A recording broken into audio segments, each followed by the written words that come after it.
Hello dear student, myself J.V. Bajantri, teacher in English, Sri Sharanabasaveshwara Kannada Medium Aided High School. Today we learn about the fourth topic of our SSLC syllabus, Dr. B.R. Ambedkar by R. Venkatram. This prose, Dr. B.R. Ambedkar, is an extract taken from R. Venkatraman's The Man and His Message. Dr. B.R. Ambedkar, his full name Bhimrao Ramji Ambedkar. His birth, he was born on 14th April 1891. Known for Dalit rights movement, the Constitution of India, etc. ಇವರ ಪೂರ್ಣ ಹೆಸರು Bhimrao Ramji Ambedkar. 14ನೇ April 1891ರಲ್ಲಿ ಇವರು ಜನಿಸ್ತಾರೆ. ಹಾಗಾದ್ರೆ ಯಾವುದಕ್ಕಾಗಿ ಇವರು ಪ್ರಸಿದ್ಧಿಯನ್ನು ಪಡೆದಿದ್ದಾರೆ ಅನ್ನೋದನ್ನು ನೋಡೋದಾಗಿದ್ರೆ ದಲಿತರ ಹಕ್ಕುಗಳಿಗಾಗಿರ್ತಕ್ಕಂಥ ಚಳವಳಿ ಮತ್ತು ಭಾರತದ ಸಂವಿಧಾನದ ನಿರ್ಮಾತೃಗಳ ಒಂದು ಕಾರ್ಯಕ್ಕಾಗಿ ಇವರು ಪ್ರಸಿದ್ಧಿಯನ್ನು ಪಡೆದಿದ್ದಾರೆ. He was died on 6 December 1956 at the age of 65. Now, dear students, we go to the first paragraph.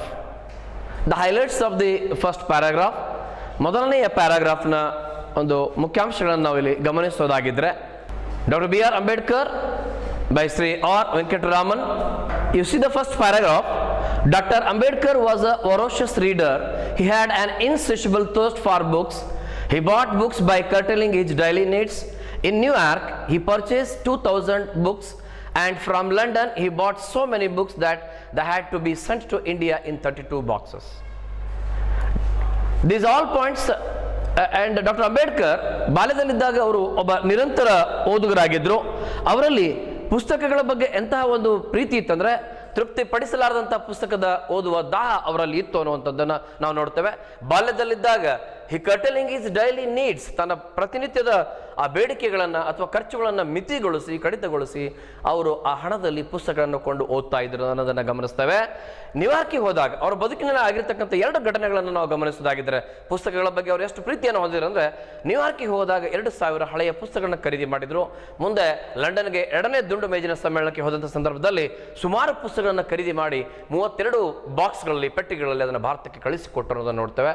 This all points prove that doctor Ambedkar was a voracious reader and had an insatiable thirst for books. ಈ ಮೂಲಕ ನಾವು ಅವರ ವಿಚಾರವನ್ನು ಅವರ ಬಗ್ಗೆ ಇರತಕ್ಕಂಥ ಅವರು ಒಬ್ಬ ನಿರಂತರ ಓದುಗರಾಗಿದ್ದರು, ಜೊತೆಗೆ ಅವರಲ್ಲಿ ತೃಪ್ತಿಪಡಿಸಲಾರದಂಥ ಒಂದು ಓದಿನ ದಾಹ ಇತ್ತು ಅನ್ನೋದನ್ನು ನೋಡ್ತೇವೆ.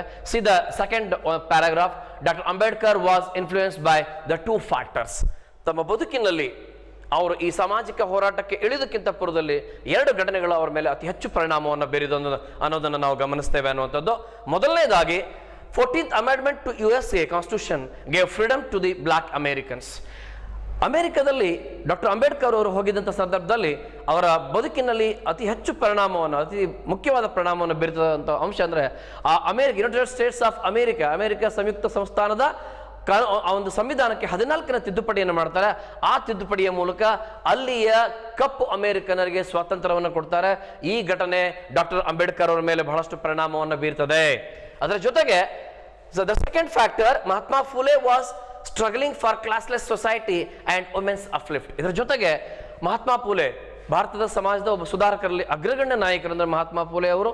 ಆ ಸಂದರ್ಭದಲ್ಲಿ ಡಾಕ್ಟರ್ ಬಿ ಆರ್ ಅಂಬೇಡ್ಕರ್ ಅವರು ಇಂಗ್ಲೆಂಡ್ನಿಂದ ಅಮೆರಿಕದಿಂದ ಮರಳಿ ಭಾರತಕ್ಕೆ ಬಂದಂಥ ಸಂದರ್ಭದಲ್ಲಿ ಅವರಿಗೆ ಅತಿ ಹೆಚ್ಚು ಪರಿಣಾಮವನ್ನು ಮಹಾತ್ಮ ಫುಲೆ ಅವ್ರ ಮೇಲೆ ಬೀಳ್ತಾರೆ ಅನ್ನೋದು ಕಾರಣ ಅಂತಂದ್ರೆ, ಅವರು ಮಹಿಳೆಯರ ಅಭಿವೃದ್ಧಿಗಾಗಿ ಮತ್ತು ಸಮಾನತೆಗಾಗಿ ಅವರು ಹೋರಾಟ ಮಾಡ್ತಾ ಇದ್ರು. These 2 factors encouraged doctor Ambedkar to devote all his time and talent for the development of the depressed classes. ಹೀಗಾಗಿ ಈ 2 ಘಟನೆಗಳ ಪರಿಣಾಮವಾಗಿ ತಮ್ಮ ಕೌಶಲ್ಯ ಮತ್ತು ಸಮಯವನ್ನು ಅವರು ಹಿಂದುಳಿದ ಜನರ ಒಂದು ಉದ್ಧಾರಕ್ಕಾಗಿ ಅವರು ಮೀಸಲಾಗಿಟ್ಟಿರೋದನ್ನು ನಾವು ಗಮನಿಸ್ತೇವೆ. Doctor Ambedkar started newspaper such as Mooknayak, Bahishkrit Bharat and Samata. These were recognised as authentic voices of the depressed classes. Doctor Ambedkar ಅವರು ಸಮಾಜದಲ್ಲಿ ಸುಧಾರಣೆ ತರುವುದಕ್ಕಾಗಿ ಅವರು 3 ಮುಖ್ಯ ಪತ್ರಿಕೆಗಳನ್ನು ಅವರು ಹೊರಡಿಸ್ತಾರೆ. 3 ಪತ್ರಿಕೆಗಳನ್ನ. ಅವು ಯಾವ ಅಂದ್ರೆ ಮೂಕನಾಯಕ, ಬಹಿಷ್ಕೃತ ಭಾರತ್ ಅಂಡ್ ಸಮತಾ. ಇವು ಅಲ್ಲಿ ಭಾರತದ ಸಮಾಜದಲ್ಲಿ ತುಳಿತಕ್ಕೊಳಗಾಗಿರ್ತಕ್ಕಂಥ ಜನರ ನಿಜವಾದ ಧ್ವನಿಯಾಗಿ ಅವು ಕೆಲಸವನ್ನು ಮಾಡ್ತವೆ. He also started institutions such as the Hitakarini Sabha and the Independent labour party of India. These become vehicles of change in the society. ಅವರು 2 ಸಂಸ್ಥೆಗಳನ್ನು ಹುಟ್ಟು ಹಾಕ್ತಾರೆ. ಒಂದನೇದು ಯಾವುದಂದ್ರೆ ಹಿತಕಾರಿಣಿ ಸಭಾ ಮತ್ತು ಇನ್ನೊಂದು Independent labour party of India. ಇವು ಭಾರತದ ಸಮಾಜದ ಬದಲಾವಣೆಯ ವಾಹಕಗಳಾಗಿ ಕಾರ್ಯವನ್ನು ನಿರ್ವಹಿಸುವುದನ್ನು ನಾವು ನೋಡ್ತೇವೆ. During the same time Gandhiji also working for the difference classes whom Gandhiji had termed Harijans. ಇದೇ ಸಂದರ್ಭದಲ್ಲಿ ಭಾರತ ಸಮಾಜದಲ್ಲಿ ಮಹಾತ್ಮ ಗಾಂಧೀಜಿಯವರು ಕೆಳವರ್ಗದ ಜನರಿಗಾಗಿ ಹೋರಾಟವನ್ನು ಮಾಡ್ತಾ ಇದ್ರು. ಪ್ರಥಮ ಬಾರಿಗೆ ಅವರನ್ನ ಹರಿಜನರು ಅಂತ ಕರೀತಾರೆ. ಹಾಗಾದ್ರೆ ವಿದ್ಯಾರ್ಥಿಗಳನ್ನ ನಾವು ಪರೀಕ್ಷಾ ದೃಷ್ಟಿಯಿಂದ ಡಾಕ್ಟರ್ BR ಅಂಬೇಡ್ಕರ್ ಹೊರಡಿಸಿರ್ತಕ್ಕಂತಹ ಪತ್ರಿಕೆಗಳು ಮತ್ತು ಅವರ ಸಂಸ್ಥೆಗಳು ಯಾವುವು ಅಂತ ನಾವು ಗಮನಿಸೋದಾಗಿದ್ರೆ ಇವುಗಳನ್ನು ನಾವು ಈಸಿಯಾಗಿ MBBS, M means Mooknayak, BB Bahishkrit Bharat, S means Samata, ಈ ಒಂದು ಕ್ಲೂಗಳ ಮೂಲಕ ನಾವು ಈಸಿಯಾಗಿ ಅವರು he has started the 3 newspapers, those were Mukanayaka, Bahishkrit Bharat and ಸಮತಾ. ಹಾಗೆ he has set up the 2 institutions. ಅದನ್ನು ನಾವು ಹಾಯ್ ಅನ್ನುವಂಥ ಒಂದು ಶಬ್ದದ ಮೂಲಕ ಅವುಗಳನ್ನ ಗಮನದಲ್ಲಿ ಇಟ್ಕೋಬೇಕು. ಹಾಯ್ H ಹಿತಕಾರಿಣಿ ಸಭಾ, I means independent labour party of India. So ಎರಡು ಅಂಕಗಳ ಪ್ರಶ್ನೆಗಳಿಗೆ ಇದು ಬಹಳಷ್ಟು ಉಪಯುಕ್ತವಾಗ್ತದೆ. ಇದನ್ನು ನೀವು ದಯವಿಟ್ಟು ಗಮನಿಸಿ ಅನ್ನುವಂಥದ್ದು. ಹಾಗಾದ್ರೆ ಮುಂದಿನ ಪ್ಯಾರಾಗ್ರಾಫ್ನಲ್ಲಿ ಮತ್ತೆ ನಾವು ಏನನ್ನ ಗಮನಿಸ್ತೇವೆ ಅನ್ನೋದನ್ನು ನೋಡೋಣ. ಈಗ doctor Ambedkar was elected to the Bombay legislative assembly. He made effective contributions to the debates in the assembly on a variety of subjects. So ಅಲ್ಲಿ ನಾವು ಗಮನಿಸಿದ ಹಾಗೆ 1935 according to the constitution of India act 1935 ಪ್ರಕಾರ 1935ನೇ ಭಾರತದ ಸಂವಿಧಾನದ ಕಾಯ್ದೆ ಪ್ರಕಾರ ಮುಂಬೈ ಲೆಜಿಸ್ಲೇಟಿವ್ಗೆ ಅವರು ಆಯ್ಕೆ ಆಗ್ತಾರೆ. ಅಲ್ಲಿ ಅತ್ಯಂತ ಪ್ರಬಲವಾಗಿರ್ತಕ್ಕಂಥ ಒಂದು ಕೊಡುಗೆಗಳನ್ನು ತಮ್ಮ ವಾದಗಳ ಮೂಲಕ ಅಸೆಂಬ್ಲಿಯಲ್ಲಿ ಅವರು ಹಲವಾರು ವಿಷಯಗಳ ಬಗ್ಗೆ ಚರ್ಚೆ ಮಾಡ್ತಾರೆ. Doctor Ambedkar was not in the Congress but Indian National Congress requested him to serve on the drafting committee of the constituent assembly and made him its chairman. ಮೂಲತಃ ಡಾಕ್ಟರ್ ಅಂಬೇಡ್ಕರ್ ಅವರು ಕಾಂಗ್ರೆಸ್ ಪಕ್ಷದಲ್ಲಿ ಇಲ್ಲದೇ ಇದ್ರು ಸಹ ಅಲ್ಲಿ ಅವರನ್ನ ಆ ಡ್ರಾಫ್ಟಿಂಗ್ ಕಮಿಟಿಯ ಚೇರ್ಮನ್ರನ್ನಾಗಿ ಅಧ್ಯಕ್ಷರನ್ನಾಗಿ ಆಯ್ಕೆ ಮಾಡಲಾಗ್ತದೆ. ಸೊ ಅಲ್ಲಿ ಆ ರೀತಿಯಾಗಿ ಅವರು ಆ ಡ್ರಾಫ್ಟಿಂಗ್ ಕಮಿಟಿಯ ಅಧ್ಯಕ್ಷರಾಗಿ ಕಾರ್ಯವನ್ನು ನಿರ್ವಹಿಸ್ತಾರೆ. Doctor Ambedkar has drawn from the examples and experience of other nations and also the distinctive needs of our own society. He raised brick by brick. So doctor Ambedkar ಅವರು ಹಲವಾರು ದೇಶಗಳ ಸಂವಿಧಾನವನ್ನು ಅಧ್ಯಯನ ಮಾಡಿ ನಮ್ಮ ಭಾರತದ ಸಮಾಜಕ್ಕೆ ಸರಿ ಹೊಂದಬಹುದಾದ ಆ ಎಲ್ಲ ಅಂಶಗಳನ್ನು ಸೇರಿಸಿ he raised brick by brick the magnificent system now stands as fundamental rights in our Indian Constitution. So ಹೀಗೆ ವಿವಿಧ ದೇಶಗಳ ಸಂವಿಧಾನವನ್ನು ಅಧ್ಯಯನ ಮಾಡಿ ಅವರು ಹಂತ ಹಂತವಾಗಿ ನಿರ್ಮಿಸಿದ ಆ ಭವನವೇ ಇಂದು ನಮ್ಮ ಭಾರತ ಸಂವಿಧಾನದ ಮೂಲಭೂತ ಹಕ್ಕುಗಳಂತ ಕರೆಸಿಕೊಳ್ತಾ ಇದೆ. ಇದು ನಿಜಕ್ಕೂ ಡಾಕ್ಟರ್ BR ಅಂಬೇಡ್ಕರ್ ಅವರು ನಮಗೆ ಕೊಟ್ಟಿರ್ತಕ್ಕಂಥ ಶ್ರೇಷ್ಠ ಕೊಡುಗೆ ಅಂತ ನಾವು ಹೇಳಲಿಕ್ಕೆ ಸಾಧ್ಯತೆ ಇದೆ. ಹಾಗೆ ಮುಂದಿನ ವಿಚಾರ ಪಾಯಿಂಟ್ಸ್ಗಳನ್ನು ನೋಡೋದಾಗಿದ್ರೆ there were great luminaries on the drafting committee like Alladi Krishnaswamy Ayyar, KM Munshi and N. Gopalaswamy Iyengar, who made vital contributions to the process of constitution making.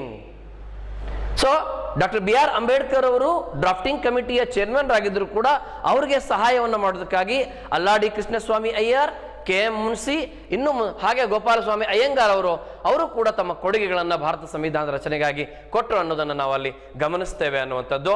ಅದರ ಜೊತೆಗೆ doctor Ambedkar was tactful, frank, had utmost patience. He explained. So ಮುಂದಿನ ವಿಚಾರವನ್ನು ನಾವು ನೋಡಿದಾಗಿದ್ರೆ ಅಲ್ಲಿ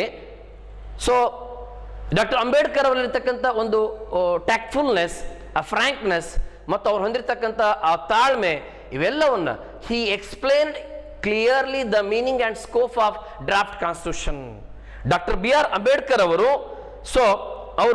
ಯಾವ ರೀತಿಯಾಗಿ ಸಂವಿಧಾನದ ರಚನೆಯ ಕಾರ್ಯವನ್ನ ಮಾಡಿದ್ರು ಅನ್ನೋದನ್ನು ನಾವು ಇಲ್ಲಿ ಗಮನಿಸೋದಾಗಿದ್ರೆ ಅಲ್ಲಿ ಡಾಕ್ಟರ್ BR ಅಂಬೇಡ್ಕರ್ ಅವರು ಅತ್ಯಂತ ಚಾತುರ್ಯದಿಂದ, ತಾಳ್ಮೆಯಿಂದ, ಮುಚ್ಚುಮರೆ ಇಲ್ಲದೆ ಭಾರತದ ಸಂವಿಧಾನದ ಅರ್ಥ, ವ್ಯಾಪ್ತಿ ಇವೆಲ್ಲವನ್ನ ಕುರಿತು ಅಲ್ಲಿ ಅವರು ತಿಳಿಸಿದ್ರು ಅನ್ನುವಂಥದ್ದು.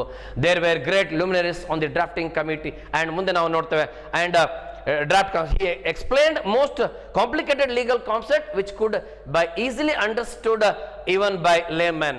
ಭಾರತದ ಸಂವಿಧಾನದಲ್ಲಿ ಇರತಕ್ಕಂಥ ಅತ್ಯಂತ ಕ್ಲಿಷ್ಟವಾದ ಮತ್ತು ಕಠಿಣವಾಗಿರ್ತಕ್ಕಂಥ ಆ ಎಲ್ಲ ಕಾನ್ಸೆಪ್ಟ್ಗಳನ್ನ ಈ ದೇಶದ ಅತ್ಯಂತ ಕಾಮನ್ ಪೀಪಲ್, ಸಾಮಾನ್ಯ ಜನರಿಗೂ ಅರ್ಥವಾಗುವ ರೀತಿಯಲ್ಲಿ ಆ ಸಂಸದೀಯ ಅಥವಾ ಕಾನೂನಾತ್ಮಕ ಶಬ್ದಗಳನ್ನು ಉಪಯೋಗಿಸಿ ಸರಳ ಭಾಷೆಗಳಲ್ಲಿ ಅದನ್ನು ಅವರು ತಿಳಿಸಲಿಕ್ಕೆ ಪ್ರಯತ್ನ ಪಟ್ಟರು ಅನ್ನೋದು ಇದು ಅಂಬೇಡ್ಕರ್ ಅವರ ಒಂದು ವಿಶೇಷತೆ ಅನ್ನುವಂಥದ್ದು. Doctor Ambedkar had a clear perception of the mutuality of the 3 pillars of the state, the legislature, the executive and the judiciary. Doctor BR Ambedkar ಅವರಿಗೆ ಈ ರಾಜ್ಯದ 3 ಮುಖ್ಯ ಅಂಗಗಳಾಗಿರ್ತಕ್ಕಂಥ ಶಾಸಕಾಂಗ, ಅಲ್ಲಿ ಕಾರ್ಯಾಂಗ ಮತ್ತು ನ್ಯಾಯಾಂಗ, ಈ 3 ಅಂಗಗಳ ಬಗ್ಗೆ ಒಂದು ಸ್ಪಷ್ಟವಾದ ಕಲ್ಪನೆ ಅವರಲ್ಲಿ ಇತ್ತು. ಮತ್ತೆ ಒಂದಕ್ಕೊಂದು ಇವು ಸಂಬಂಧವನ್ನು ಹೊಂದಿದ್ದಾವೆ ಅನ್ನುವಂಥ ವಿಚಾರ ಕೂಡ ಅವರು ಇಲ್ಲಿ ಹೇಳ್ತಾ ಹೋಗ್ತಾರೆ ಅನ್ನೋದನ್ನು ನಾವು ಗಮನಿಸ್ತೇವೆ ವಿದ್ಯಾರ್ಥಿಗಳ. ಸೊ ನಾವು ಮುಂದಿನದಾಗಿ ಮತ್ತೆ ಅಲ್ಲಿ ಗಮನಿಸೋದಾಗಿದ್ರೆ See, the Constitution is a fundamental document which defines the position and power of the 3 organs of the state ಅಂತ ಹೇಳ್ತಾರೆ.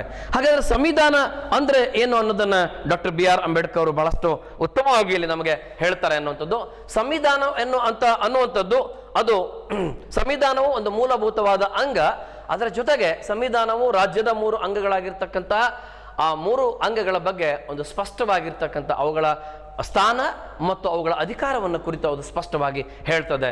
It also defines the powers of the executive and legislature against the citizen. Bharat ಸಂವಿಧಾನ ಏನನ್ನು ಹೇಳ್ತದೆ ಹಾಗಾದಂತಂದ್ರೆ, so ಅವುಗಳ ಸ್ಥಾನ ಮತ್ತು ಅಧಿಕಾರವನ್ನು ಹೇಳೋದ್ರ ಜೊತೆಗೆ ಅಲ್ಲಿ ಅವರು ಮತ್ತೆ ಹೇಳ್ತಾರೆ, ಅಲ್ಲಿ ನಾಗರಿಕರ ವಿರುದ್ಧವಾಗಿ ಈ ಎಕ್ಸಿಕ್ಯೂಟಿವ್ ಕಾರ್ಯಾಂಗ ಆಗಿರ್ಬೋದು ಮತ್ತೆ ಅಲ್ಲಿ ಲೆಜಿಸ್ಲೇಚರ್ ಅಂದ್ರೆ ಶಾಸಕಾಂಗ ಇವು ಯಾವ ಕೂಡ ನಾಗರಿಕರ ವಿರುದ್ಧ ಹೋಗಬಾರದು ಅನ್ನುವಂಥ ವಿಚಾರವನ್ನು ಹೇಳ್ತಾರೆ. The other purpose of constitution is to limit their authority to avoid tyranny. So ಹೀಗಾಗಿ ಈ ಕಾನ್ಸ್ಟಿಟ್ಯೂಷನ್ ನಲ್ಲಿ ಈ 2 ಅಂಗಗಳು, ರಾಜ್ಯದ ಆ ಅಂಗಗಳಿಗೆ ಏನಾದರೂ ಮಿತಿಯನ್ನ ಹೇರದೆ ಹೋದ್ರೆ ಅಲ್ಲಿ ಅದು ದಬ್ಬಾಳಿಕೆಗೆ ಅಥವಾ ಸರ್ವಾಧಿಕಾರಕ್ಕೆ ದಾರಿಯನ್ನ ಮಾಡಿಕೊಡ್ತದೆ ಅನ್ನುವಂಥ ವಿಚಾರವನ್ನು ಹೇಳ್ತಾರೆ. So he has given the power and position of the organs of the state and also at the same time he has a limit on the authority and organs of the constitution and operation by the legislature and the executive. ಅಂದ್ರೆ ಶಾಸಕಾಂಗ ಮತ್ತು ಕಾರ್ಯಾಂಗಗಳು ಇವತ್ತು ನಿರಂಕುಶ ಅಧಿಕಾರವನ್ನು ಮಾಡ್ತವೆ. ಯಾವುದ್ರ ಮೂಲಕ? ಅವುಗಳ ಮೇಲೆ ನಿಯಂತ್ರಣವನ್ನು ಹೇರದೇ ಇದ್ರೆ. Dr. Ambedkar had a great skill in the law and legislation. He had the clear vision of social justice. Therefore, Nehru chose him to be the first law minister of independent India. But Dr. BR Ambedkar ಅವರ ಬದುಕಿನಲ್ಲಿ ಇನ್ನೊಂದು ಹೊಸ ತಿರುವು ಇಲ್ಲಿಂದ ಪ್ರಾರಂಭ ಆಗ್ತದೆ ಅನ್ನುವಂಥದ್ದು. ಅದು ಏನಂತಂದ್ರೆ, ಡಾಕ್ಟರ್ BR ಅಂಬೇಡ್ಕರ್ ಅವರು ಜವಾಹರ್ಲಾಲ್ ನೆಹರು ಅವರನ್ನ ಸ್ವತಂತ್ರ ಭಾರತದ ಮೊದಲನೆಯ ಕಾನೂನು ಮಂತ್ರಿಯನ್ನಾಗಿ ಮಾಡ್ತಾರೆ. ಯಾಕೆ ಅಂತಂದ್ರೆ, ಡಾಕ್ಟರ್ BR ಅಂಬೇಡ್ಕರ್ ಅವರಿಗೆ ಈ ಕಾನೂನಿನ ಅಥವಾ ಈ ಒಂದು ಸಂವಿಧಾನದಲ್ಲಿ ಇರ್ತಕ್ಕಂಥ ಸಂವಿಧಾನದ ವಿಷಯದ ಬಗ್ಗೆ ಇರತಕ್ಕಂಥ ನೈಪುಣ್ಯತೆಗೆ ಸಿಕ್ಕ ಸಾಕ್ಷಿ ಅಂತ ನಾವು ಅಲ್ಲಿ ಹೇಳ್ತೇವೆ. Doctor BR Ambedkar, according to Ambedkar, methods of civil disobedience, non-cooperation and satyagraha are the grammar of anarchy because these methods are, see there, doctor Ambedkar ಅವರ ಪ್ರಕಾರ ಇಲ್ಲಿ ನಾನ್ ಕೋಆಪರೇಷನ್ ಅಂದ್ರೆ ಸಾಮಾಜಿಕ, ಸಿವಿಲ್ ಡಿಸ್ಒಬಿಡಿಯನ್ಸ್ ಸಾಮಾಜಿಕ ಅವಿಧೇಯತೆ, ಸತ್ಯಾಗ್ರಹ ಅಂಡ್ ನಾನ್ ಕೋಆಪರೇಷನ್ ಅವಿಧೇಯತೆ, ಸಾಮಾಜಿಕ ಅವಿಧೇಯತೆ, ನಾನ್ ಕೋಆಪರೇಷನ್ ಅಸಹಕಾರ, ಸತ್ಯಾಗ್ರಹ, ಇವುಗಳನ್ನ ಅವರು ಏನಂತ ಕರೆದ್ರು ಅಂತಂದ್ರೆ ಗ್ರಾಮರ್ ಆಫ್ ಅನಾರ್ಕಿ ಅನ್ನುವಂಥ ಭಾಷೆನಲ್ಲಿ ಅವರು ಕರೀತಾರೆ. ಅಂದ್ರೆ ಇಲ್ಲಿ ಒಂದು ರೀತಿ ಅದು ನಿಜಕ್ಕೂ ಕೂಡ ಅವರು ಒಂದು ಸಾರಿ ಹೇಳ್ತಾರೆ ಅಲ್ಲಿ ಡಾಕ್ಟರ್ BR ಅಂಬೇಡ್ಕರ್ ಅವರು ತಮ್ಮ ವಿಚಾರಗಳನ್ನ ಇಲ್ಲಿ ಹೇಳ್ತಾ ಹೋಗ್ತಾರೆ. ಅದು ಯಾವ ಅಂತಂದ್ರೆ, ಸಾಮಾಜಿಕ ಉದ್ದೇಶ ಅಥವಾ ಗುರಿಗಳನ್ನು ನಾವು ಇವತ್ತು ಸಾಧಿಸಬೇಕಾಗಿದೆ ಸಮಾಜದಲ್ಲಿ.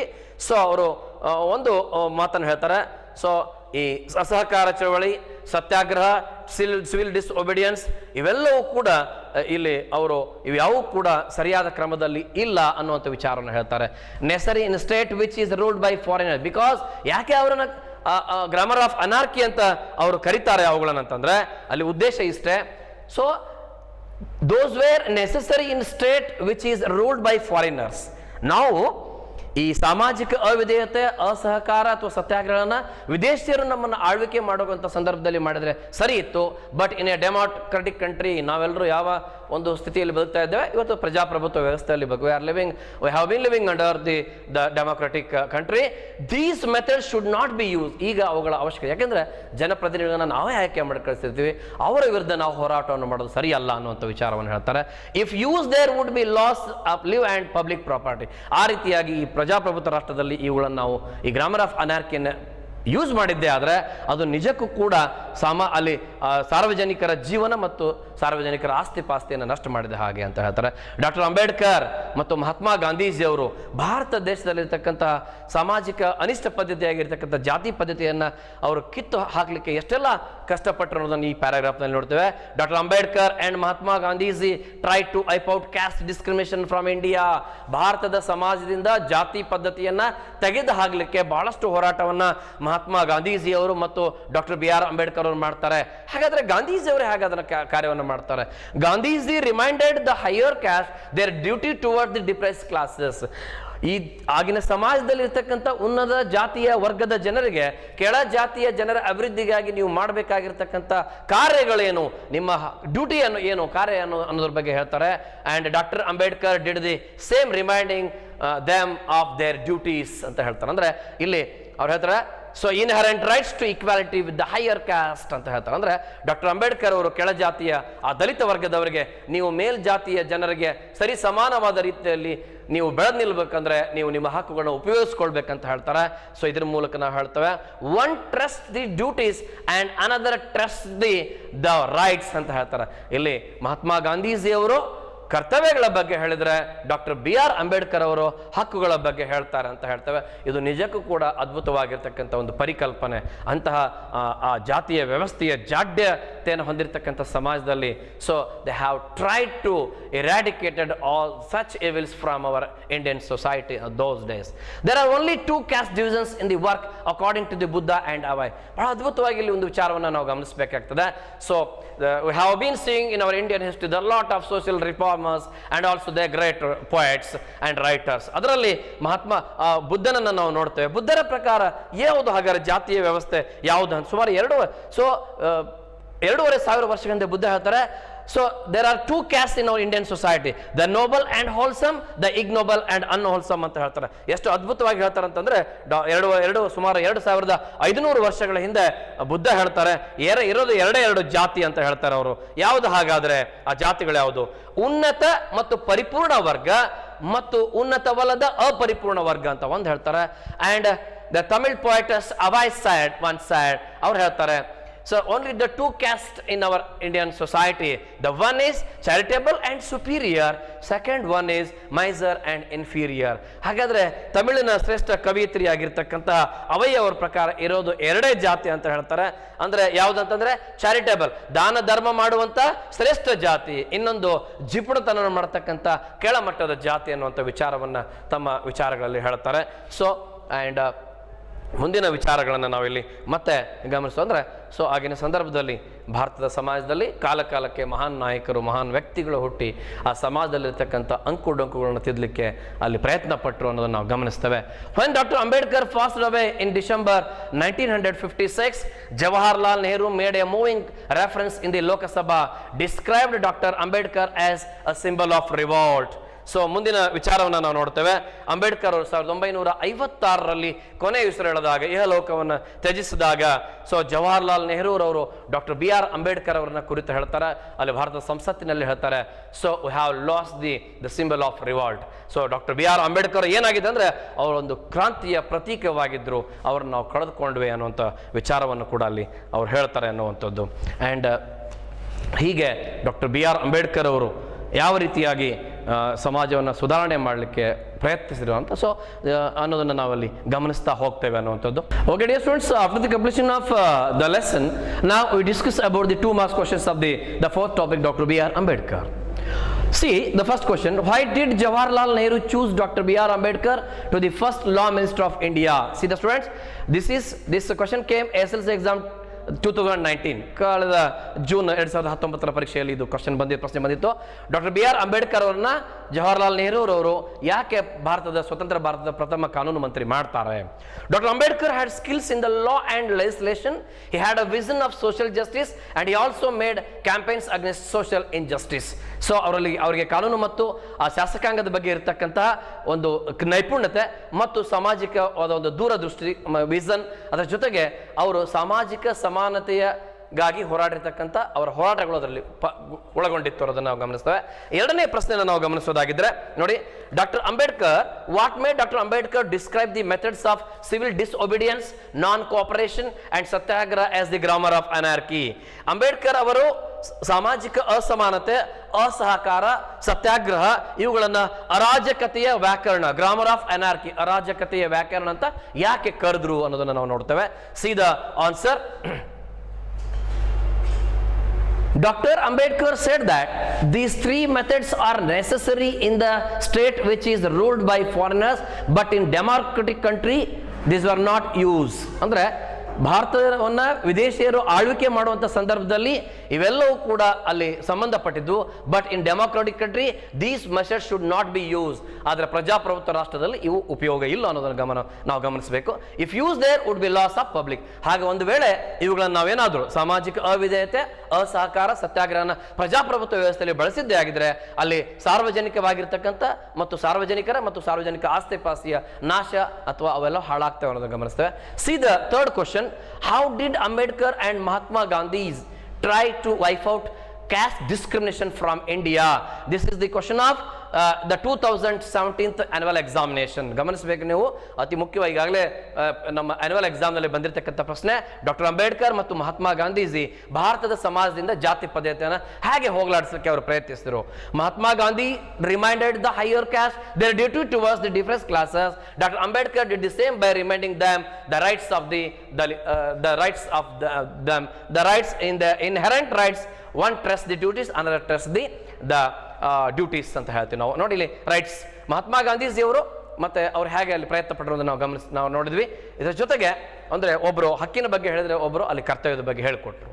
Doctor Ambedkar said and come to the see once again come to the fourth question. How did the 14th amendment of the American Constitution influence on Ambedkar? 2016th annual June examination, this question of 2016. So ಅಮೆರಿಕೆಯ 14ನೇ ಸಂವಿಧಾನದ ತಿದ್ದುಪಡಿ doctor B R Ambedkar ಅವರ ಮೇಲೆ ಯಾವ ರೀತಿಯಾಗಿ ಏನು ಪರಿಣಾಮವನ್ನು ಬೀರಿತು, ಹೇಗೆ ಪರಿಣಾಮವನ್ನು ಬೀರಿತು? The 14th amendment of the US Constitution gave freedom to the black Americans. This made Dr. Ambedkar to struggle for the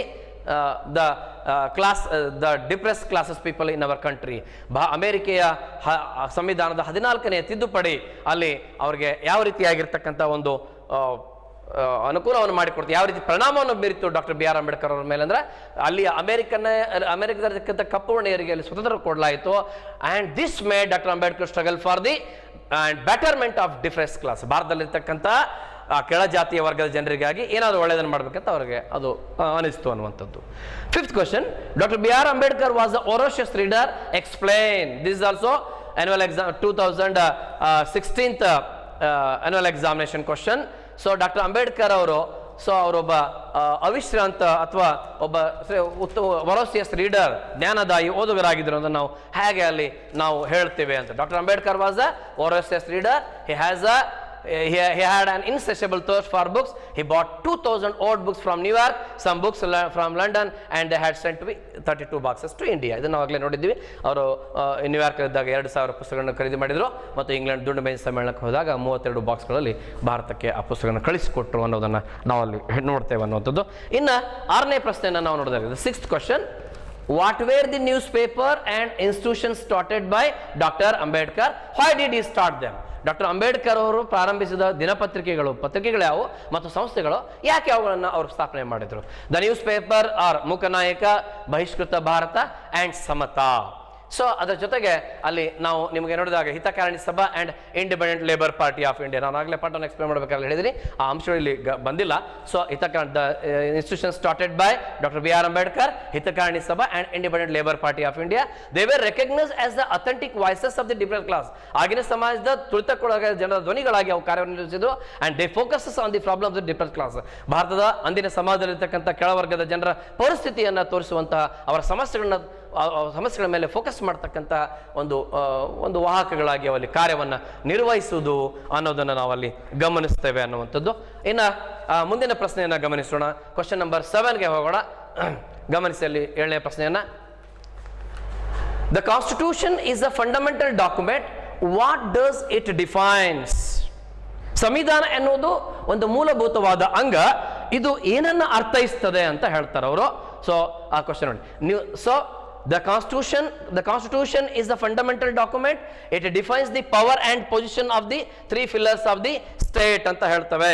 ಸಂವಿಧಾನ ಅಂತಂದ್ರೆ ಅದು ರಾಜ್ಯದ 3 ಮುಖ್ಯ ಅಂಗಗಳಾಗಿರ್ತಕ್ಕ ಮುಖ್ಯ ಸ್ತಂಭಗಳ ಬಗ್ಗೆ, 3 ಮುಖ್ಯ ಅಂಗಗಳ ಬಗ್ಗೆ ಅದು ಅಲ್ಲಿ ಹೇಳ್ತದೆ. So 7th question, the constitution is the 8th question ಗೆ ಹೋಗೋಣ. ಮುಂದಿನ ಪ್ರಶ್ನೆ question number 8. What is the purpose of the constitution? ಸಂವಿಧಾನದ ಉದ್ದೇಶ ಏನಾಗಿತ್ತು?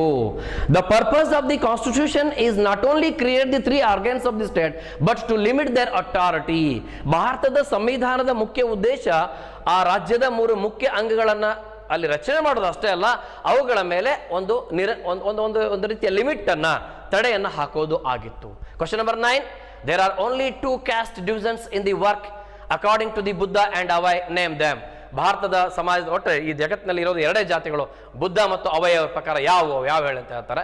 Ambedkar according to Buddha there are the noble and ignoble, ಅಲ್ಲಿ ಉನ್ನತ ಮತ್ತು ಕೆಳ ಹಂತದ ವರ್ಗ ಒಂದು.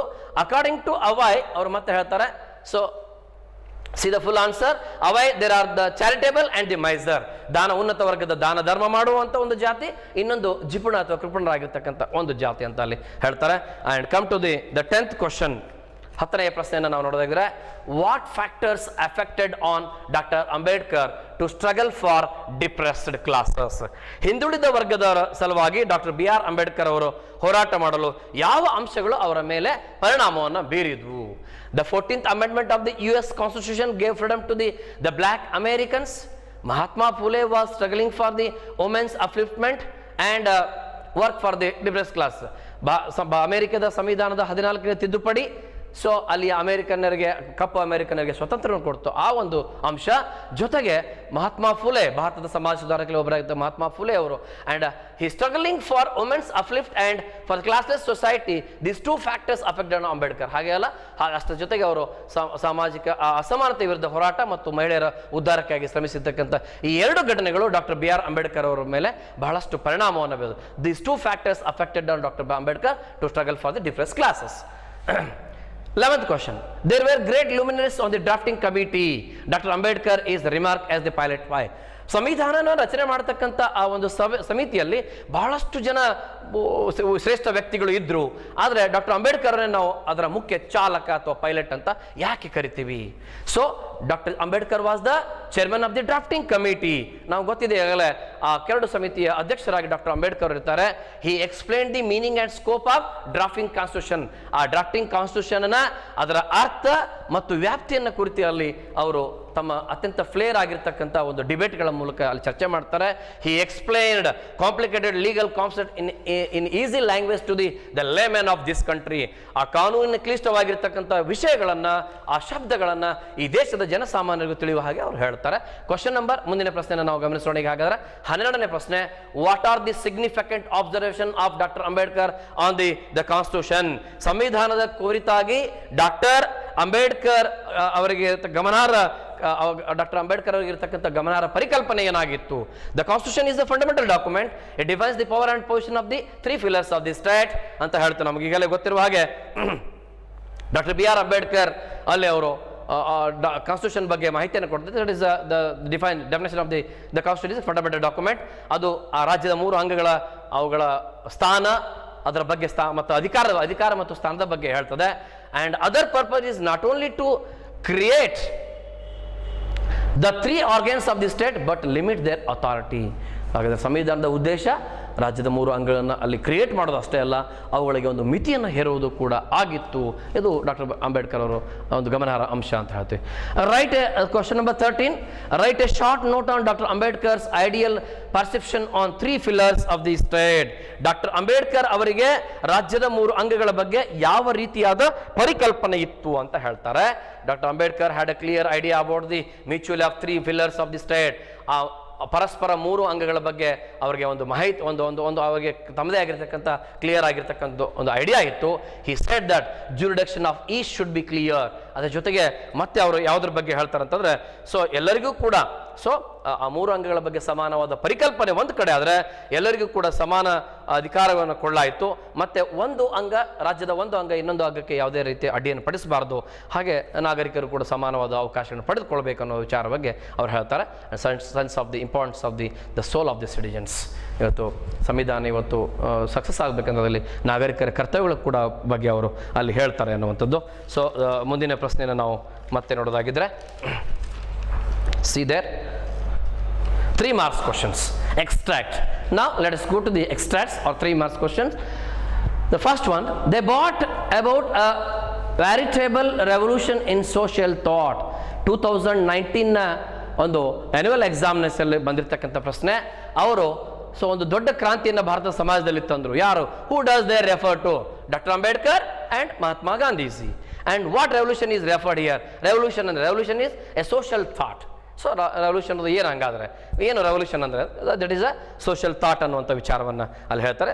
ಸೊ ಅದರ ಜೊತೆಗೆ ಇನ್ನು question number C, how did they bring about the revolution? ಹೇಗೆ ಅವರು ಆ ಸಾಮಾಜಿಕ ಕ್ರಾಂತಿಯನ್ನು ತಂದರು? By remaining rights and duties. ಒಬ್ಬರು ಹಕ್ಕಿನ ಬಗ್ಗೆ ಹೇಳಿದ್ರು, ಒಬ್ಬರ ಕರ್ತವ್ಯಗಳ ಬಗ್ಗೆ ಹೇಳೋದ್ರ ಮೂಲಕ ಸಮಾಜದಲ್ಲಿ ಆ ಒಂದು ಕ್ರಾಂತಿಯನ್ನು ಹುಟ್ಟು ಹಾಕಿದ್ರು ಅನ್ನುವಂಥ ವಿಚಾರ. Question number 2, he was a voracious reader. ಏನು ಹಾಗಾದ್ರೆ voracious reader? Doctor B R Ambedkar ಒಬ್ಬ ಅವಿಶ್ರಾಂತ ಓದುಗರಾಗಿದ್ದರು. Who is he referred here? He means here doctor B R Ambedkar. What does voracious mean? Voracious means very eager of knowledge ಅಂತ ಹೇಳ್ತೇವೆ ನಾವು. ಜ್ಞಾನದಾಯಿ, ಜ್ಞಾನದ ಬಗ್ಗೆ ಆತುರವನ್ನು ಉಳ್ಳಂಥ ವ್ಯಕ್ತಿ. How many books were sent to India? So 32 boxes ಅಂತ ಹೇಳ್ತೇವೆ. So answer number 32 box. Question number 3ಗೆ ನಾವು ಹೋಗೋಣ ಈಗ. Question number 3, the constitution is a fundamental document. ಸಂವಿಧಾನವು ಒಂದು ಮೂಲಭೂತವಾದ ಅಂಗ. What the constitution defines? ಹಾಗಾದ್ರೆ ಸಂವಿಧಾನ ಏನನ್ನು ಹೇಳ್ತದೆ, ಯಾವ ಒಂದು ಕುರಿತು ಹೇಳ್ತದೆ? So the power and position of the 3 pillars of the state.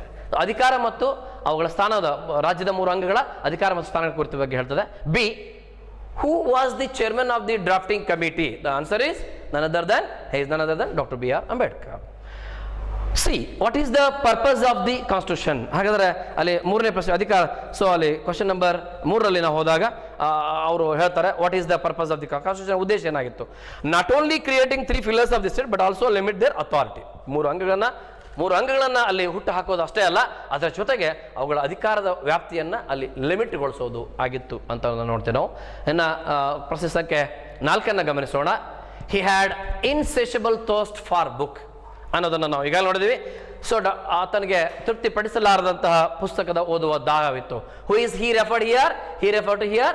So the main character of the lesson doctor B R Ambedkar. What does insatiable mean ಅಂತ ಹೇಳ್ತಾನೆ. ಸೊ ಅಲ್ಲಿ ಇನ್ಸೆಷಬಲ್ ಮೀನ್, ಇಲ್ಲಿ ಈ ಉತ್ತರವನ್ನು ಕಟ್ ಡೌನ್ ಬರ್ಕೊಬೇಡಿ ನೀವು. So that which cannot be satisfied. You go and see the textbook, there is a meaning. And how do you say that he had such thirst? So ಅದರಲ್ಲಿ ಮತ್ತೆ 3ನೇದು ಹೇಳ್ತಾರೆ. ಸೊ ಅವ್ರಿಗೆ doctor Ambedkar bot, ಅವರು ಯಾವ ರೀತಿಯಾಗಿ ತಮ್ಮ ದಾಹವನ್ನು ತೀರಿಸಿಕೊಂಡ್ರು? Doctor Ambedkar bought so many books from New York and London. ಅವರು ನ್ಯೂಯಾರ್ಕ್ನಿಂದ ಮತ್ತು ಲಂಡನ್ನಿಂದ ಸಾಕಷ್ಟು ಪುಸ್ತಕಗಳನ್ನು ತೆಗೆದುಕೊಂಡು ಬಂದರು ತಮ್ಮ ಅಧ್ಯಯನಕ್ಕಾಗಿ ಅನ್ನೋದನ್ನು ನೋಡ್ತಾರೆ. So now let us go to the 5th question.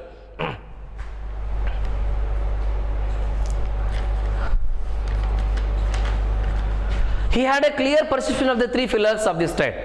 Doctor B R Ambedkar ಅವರಿಗೆ ರಾಜ್ಯದ 3 ಅಂಗಗಳ ಬಗ್ಗೆ ಸ್ಪಷ್ಟವಾದ ಪರಿಕಲ್ಪನೆ ಇತ್ತು ಅಂತ ಹೇಳ್ತಾರೆ. Who is he referred here? Same, none other than doctor B R Ambedkar. What does perception mean ಅಂತ ಹೇಳ್ತಾರೆ ಅವರು. 2ನೇದು, ಸೊ ನೋಡಲು, ತಿಳಿದುಕೊಳ್ಳಬಹುದಾದ. ಇದರ ಅರ್ಥ ಏನು? Ability to see, hear and understand. ನೋಡಲು, ಕೇಳಲು ಮತ್ತು ತಿಳಿದುಕೊಳ್ಳಲು ಇರಬಹುದಾದ ವಿಚಾರಗಳು. ಪರ್ಸೆಪ್ಷನ್ ಅಂದರೆ ಅದು ಅರ್ಥ. Ability to see, hear and understand, ನೋಡಬಹುದಾದ, ಕೇಳಿಸಿಕೊಳ್ಳಬಹುದಾದ ಮತ್ತು ಅರ್ಥೈಸಿಕೊಳ್ಳಬಹುದಾದ ವಿಷಯ. Which are the 3 pillars of the state? The legislature, the executive and the judiciary. ನಾವು ಹೇಳ್ತೇವೆ. ಸೊ ಶಾಸಕಾಂಗ, ಕಾರ್ಯಾಂಗ ಮತ್ತು ನ್ಯಾಯಾಂಗ, ರಾಜ್ಯದ 3 ಅಂಗಗಳ ವಿಚಾರ ಹೇಳ್ತಾರೆ. And come to the 6th question, grammar of anarchy ಅಂತ ಹೇಳ್ತಾರೆ. ಅರಾಜಕತೆಯ ವ್ಯಾಕರಣ. What is referred as the grammar of anarchy? Grammar of anarchy ಅಂತ ಯಾವುದನ್ನು ನಾವು ಯಾವುದನ್ನು ಹೇಳ್ತೇವೆ? Civil disobedience, non cooperation and satyagraha. ಸಾಮಾಜಿಕ ಅವಿಧೇಯತೆ, ಅಸಹಕಾರ ಮತ್ತು satyagraha. Who is the speaker here? Doctor B.R. Ambedkar.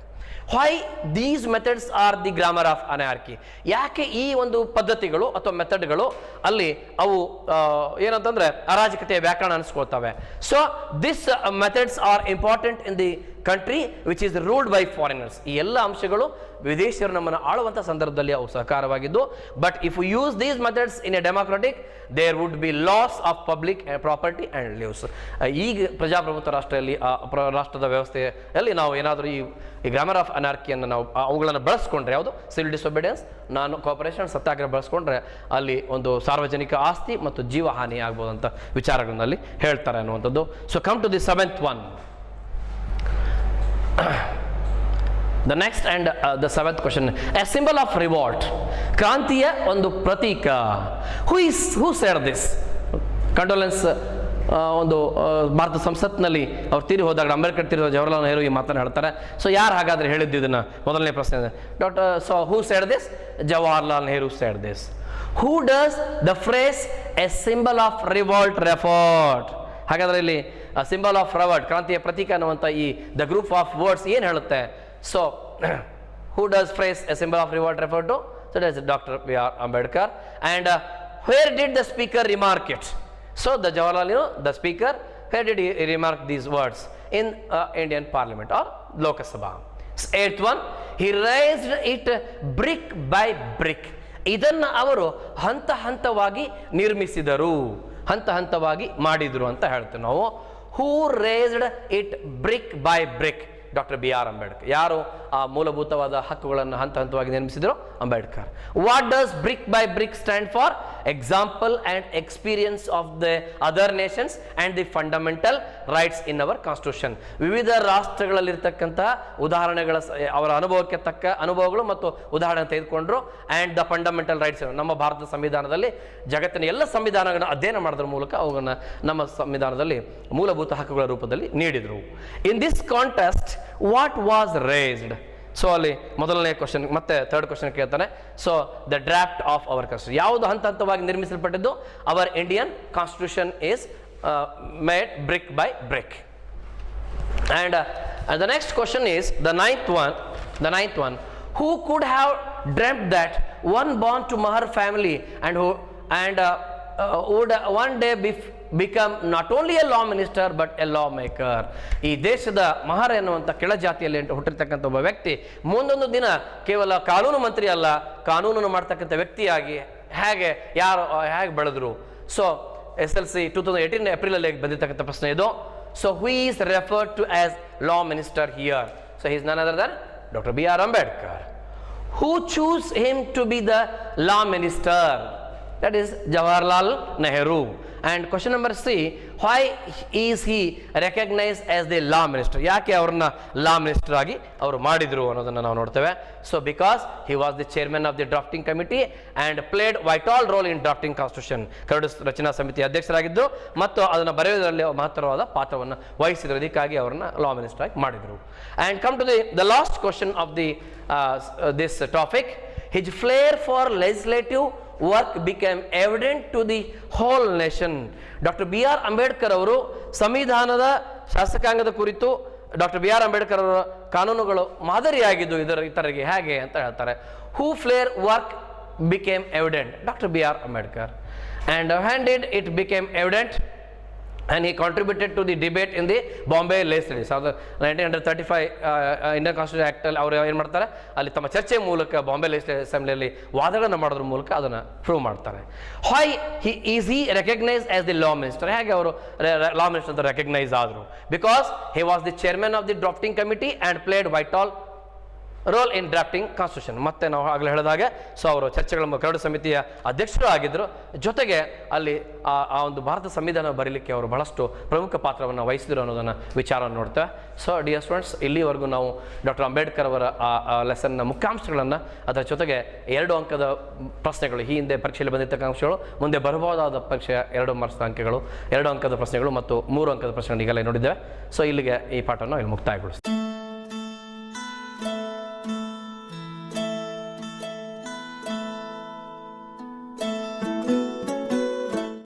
Okay, dear students, in last class we have seen the 4th topic, Dr. B.R. Ambedkar, and let us today's class we learn about the 4th the topic or the 4th poem, The Song of India by V.K. Gokak.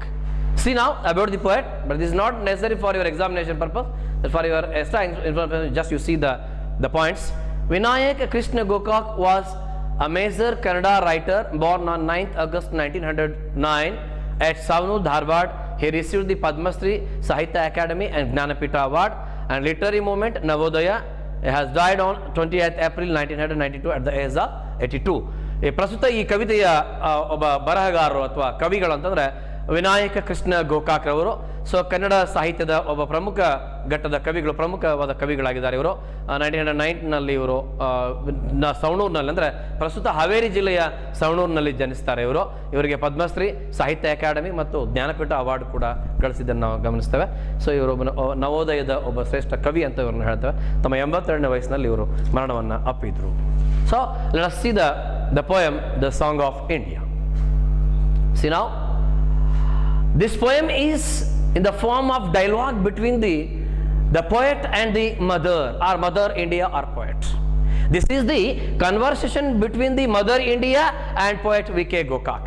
ಪ್ರಸ್ತುತ ಈ ಕವಿತೆ ಭಾರತ ಮಾತೆ ಮತ್ತು ಕವಿ V.K. Gokak ಅವರ ನಡುವೆ ನಡೆದಿರ್ತಕ್ಕಂಥ ಒಂದು ಸಂಭಾಷಣೆಯ ಮಾತಿನ ರೂಪದಲ್ಲಿದೆ ಅನ್ನೋದನ್ನು ನಾವು ನೋಡಬೇಕಾಗ್ತದೆ. So let us see the poem. In first stanza, what song shall I sing of you, my mother? Shall I sing the natural beauty of India? ನೀವು open your textbook and see the whole poem. ಅಲ್ಲಿ ನೋಡ್ತಾ ಇಲ್ಲಿ ಕೇಳ್ತಾ ಹೋಗಿ. ಕವಿ ಕೇಳ್ತಾರೆ, ಯಾವ ಹಾಡನ್ನು ನಿನಗಾಗಿ ನಾನು ಹಾಡಲಿ ತಾಯಿ, ನನ್ನ ಮಾತೆ, ನಾನು ನಿನ್ನ ಬಗ್ಗೆ ಯಾವ ಹಾಡನ್ನು ಹಾಡಬೇಕು? Shawl I sing the natural beauty of India, ಭಾರತದ ನಿಸರ್ಗ ಸೌಂದರ್ಯದ ಬಗ್ಗೆ ನಾನು ಹಾಡಲೇನು ಅಂತ ಅವ್ರು ಕೇಳ್ತಾರೆ. ಆ ನಿಸರ್ಗ ಸೌಂದರ್ಯದ ವಿಚಾರಗಳನ್ನು ನಾವು ನೋಡಿದಾಗ ಅಲ್ಲಿ ಹೇಳಿದ್ರೆ, ಅಲ್ಲಿ ನಾವು ನೋಡೋದಾಗಿದ್ರೆ, ಸೊ ಅವ್ರು ಹೇಳ್ತಾರೆ ಮೊದಲನೇದಾಗಿ and snow capped shawl I Singh about the snow capped Himalayan ranges ಅಂತ ಹೇಳ್ತಾರೆ. ಸೊ ಅದ್ರ ಬಗ್ಗೆ ಎಲ್ಲ ಹೇಳ್ತಾರೆ, ಅಂದರೆ ಹಿಮದಿಂದ ಹುಟ್ಟಿರ್ತಕ್ಕಂಥ ಬೆಟ್ಟಗಳ ಬಗ್ಗೆ ಹಾಡಲೆ, ನಿಮ್ಮ ಹಸ್ತವನ್ನು, ನಿಮ್ಮ ಪಾದವನ್ನು ತೊಳೆಯುವ 3 ಸಮುದ್ರಗಳ ಬಗ್ಗೆ ಹಾಡಲಿ, ಡಾನ್ ಸೂರ್ಯನ ಕಿರಣಗಳ ಬಗ್ಗೆ ಹಾಡಲಿ, ಶುದ್ಧವಾದ ಚಿನ್ನದ ಕಿರಣಗಳ ಬಗ್ಗೆ ಹಾಡಲಿ ಅಂತ ಹೇಳಿದಾಗ, so mother India sad replied to him, sing of the beggar, the leper, sing of the filth and the dirt. Bharat ಮಾತೆ ಅಲ್ಲಿ ಏನು ಹೇಳ್ತಾರೆ ಹಾಗಾದ್ರೆ? ಭಾರತ ಮಾತೆ ಶಾಂತವಾಗಿ ಕೇಳ್ತಾಳೆ, ನೀನು ಭಿಕ್ಷುಕರ ಬಗ್ಗೆ ಹಾಡು, ಕುಷ್ಠರೋಗಿಗಳ ಬಗ್ಗೆ ಹಾಡು, sing of the filth and the dirt, ಅಲ್ಲಿರ್ತಕ್ಕಂಥ ಹೊಲಸಿನ ಬಗ್ಗೆ, ಅಲ್ಲಿರ್ತಕ್ಕಂಥ ಡರ್ಟ್ ಬಗ್ಗೆ, ಕೊಳೆತು ಹೋದ ವಿಚಾರಗಳ ಬಗ್ಗೆ, ವಿಚಾರಗಳ ವಸ್ತುಗಳ ಬಗ್ಗೆ, ಅಲ್ಲಿ ಕೊಳೆತು ಹೋದ ವಸ್ತುಗಳ ಬಗ್ಗೆ ಅಲ್ಲಿ ಹಾಡು ಅಂತ ಅಲ್ಲಿ ಭಾರತ ಮಾತೆ ಕವಿಗೆ ಅಲ್ಲಿ ಹೇಳ್ತಾರೆ ಅನ್ನುವಂಥದ್ದು. ಸೊ ಹಾಗೆ ನಾವು 2ನೇ ಸ್ಟಾಂಜಾಕ್ಕೆ ನಾವು ಹೋಗೋದಾಗಿದ್ರೆ, what song shall I sing of you my mother? Shall I sing the glorious past and historical background of India? In the second stanza, the poet V.K. Gokak asks the mother country, Mother India, if he shall sing about the rock-cut temples and have the epics written on the stone about the children who died as martyrs, and should he talk about the seers and prophets ಅಂತ ಹೇಗೆ ಈ ಕೇಳ್ತಾರಂತ, ನಿನ್ನ ಗತಕಾಲದ ಇತಿಹಾಸದ ಬಗ್ಗೆ, ಐತಿಹಾಸಿಕ ಹಿನ್ನೆಲೆಯ ಬಗ್ಗೆ ಹಾಡಲೇನು ಭಾರತ ಮಾತೆ ಅಂತ ಕೇಳಿದಾಗ, ಭಾರತ ಮಾತೆ ಅಲ್ಲಿ ಹೇಳ್ತಾಳೆ, ಮುಂದುವರೆದು ಹೇಳ್ತಾಳೆ ಭಾರತ ಮಾತೆ, ನನ್ನ ಮಾತೆ ನಿನ್ನ ಬಗ್ಗೆ ನಾನು ಯಾವ ಹಾಡನ್ನು ಹಾಡಬೇಕಂದಾಗ ಆಗ್ತದೆ, Singh of the poor, ignorant and the helpless child. ನೀನು ಭಾರತದಲ್ಲಿರ್ತಕ್ಕಂಥ ಆ ಬಡತನದ ಬಗ್ಗೆ, ಬಡವರ ಬಗ್ಗೆ ಹಾಡು, ಅಜ್ಞಾನಿಗಳ ಬಗ್ಗೆ ಹಾಡು, ಅಜ್ಞಾನದ ಬಗ್ಗೆ ಹಾಡು, ಹೆಲ್ಪ್ಲೆಸ್ ಚೈಲ್ಡ್, ಅಸಹಾಯಕ ಮಗುವಿನ ಬಗ್ಗೆ ನೀನು ಹಾಡನ್ನು ಹಾಡು ಅಂತ ಹೇಳಿ ಭಾರತ ಮಾತೆ ಅಲ್ಲಿ ಹೇಳ್ತಾಳೆ. ಸೊ ಅಲ್ಲಿ ನಾವು ಅದನ್ನು ನೋಡೋದಾಗಿದ್ರೆ ಈ ರೀತಿಯಾಗಿ ನಾವು ಪದ್ಯವನ್ನು ಅಲ್ಲಿ ಗಮನಿಸ್ತೇವೆ ಅನ್ನುವಂಥದ್ದು. And he say, and the the mother India remarks that what is ಯಾಕೆ ಹೇಳ್ತಾಳೆ, and Singh about the millions of farmers who toil in the hot sun, their faces wrinkled, reflecting their ignorance ಅಂತ ಹೇಳ್ತಾಳೆ. What shall I sing of you, my mother? Shall I sing the industrial progress and atomic age of India? Bharat ಮಾತೆ, ನಾನು ಕೈಗಾರಿಕೆಗಳ ಪ್ರಗತಿಯ ಬಗ್ಗೆ ಮತ್ತು ಅಣು ಯುಗದ ಬಗ್ಗೆ ಹಾಡಲೇನು ಅಂತ ಅಲ್ಲಿ ಕವಿ ಅವರನ್ನ ಕೇಳ್ತಾನೆ. In the third stanza, the poet again nervously asked her, what song should I sing of mother? Does she want to know about the progress India has made in building dams and also ships? ಅವಾಗ ಭಾರತ ಮಾತೆ ಹೇಳ್ತಾಳೆ, sing about the strikes, class war and its correlate. ನೀನು ಇದ್ರ ಬಗ್ಗೆ ಎಲ್ಲ ಹಾಡ್ಲಿಕ್ಕೆ ಹೋಗಬೇಡ. ಭಾರತದಲ್ಲಿರ್ತಕ್ಕಂಥ ಅಣೆಕಟ್ಟುಗಳ ಬಗ್ಗೆ, ಬಂದರುಗಳ ನಿರ್ಮಾಣಗಳ ಬಗ್ಗೆ, ಅಲ್ಲಿ ಅಣು ಒಂದು ವಿಚಾರದ ಬಗ್ಗೆ, ಅಣು ಪ್ರಗತಿಯ ಬಗ್ಗೆ ಹಾಡ್ಲಿಕ್ಕೆ ಹೋಗಬೇಡ. ಅದರ ಬದಲಾಗಿ ನೀನು ಯಾವುದ್ರ ಬಗ್ಗೆ ಹಾಡು ಅಂತ ಯಾಕೆ ಹೇಳ್ತಾಳೆ ಅನ್ನೋದಾಗಿದ್ರೆ ನಾವು go back sir. Singh about strike, ಅಲ್ಲಿ ಭಾರತದಲ್ಲಿರ್ತಕ್ಕಂತಹ ಆ ಸ್ಟ್ರೈಕ್ಗಳ ಬಗ್ಗೆ, ಬಂದ್ಗಳ ಬಗ್ಗೆ ಹಾಡು. ಕ್ಲಾಸ್ ವಾರ್, ಅಲ್ಲಿಯ ಒಂದು ಸಮಾಜದಲ್ಲಿರ್ತಕ್ಕಂತಹ ಜಾತಿಯ ಧರ್ಮಗಳ ಬಗ್ಗೆ ಇರ್ತಕ್ಕಂಥ ಕಂದಕಗಳ ಬಗ್ಗೆ ಹಾಡು. And it's correlate, you will sing about the relations of all these two things, strikes and classes war. ಆ ಎರಡು ವಿಚಾರಗಳ ಬಗ್ಗೆ ಸಂಬಂಧಪಟ್ಟ ಹಾಗೆ ನೀನು ಹಾಡು ಅಂತ ಹೇಳ್ತಾಳೆ. ಹಾಗೆ ಕೊನೆಯದಾಗಿ ನಾವು ಲಾಸ್ಟ್ ಸ್ಟಾಂಜಾಗಿ ಬರ್ತೇವೆ. In the next stanza, the poet complain, is there no song that can I sing of you? I wish to sing wholeheartedly a song which was pure and would not disappear into nothingness. ನಿನಗಾಗಿ ಹಾಡುವ ಯಾವ ಹಾಡನ್ನು ಹಾಡಬೇಕು ಭಾರತ ಮಾತೆ ನಾನು ಅಂತ ಹೇಳ್ತಾನೆ.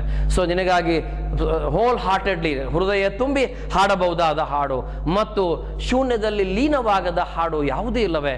ನಾನು ಇಷ್ಟೆಲ್ಲ ಹೇಳಿದ್ರು ಕೂಡ ನೀನು ಈ ಹಾಡು ಬೇಡ ಅಂತ ಹೇಳ್ತಾ ಇದೀಯ, ಹಾಗಾದ್ರೆ ನಿನಗಾಗಿ ಯಾವ ಹಾಡನ್ನು ಹಾಡಲಿ ಅಂತ ಕೇಳಿದಾಗ ಭಾರತ ಮಾತೆ ಕೊನೆಗೆ ಬಹಳ ಶಾಂತ ಚಿತ್ತಳಾಗಿ ತನ್ನ ಮಾತುಗಳನ್ನು ಹೇಳ್ತಾಳೆ. ಸೊ ಅದ್ಭುತವಾಗಿ ಹೇಳ್ತಾಳೆ. ಆ್ಯಂಡ್ ಆ ಮಾತುಗಳು ಯಾವುವು ಅನ್ನೋದನ್ನು ನಾವು ಗಮನಿಸೋದಾಗಿದ್ರೆ ಅಲ್ಲಿ everything whole and pure.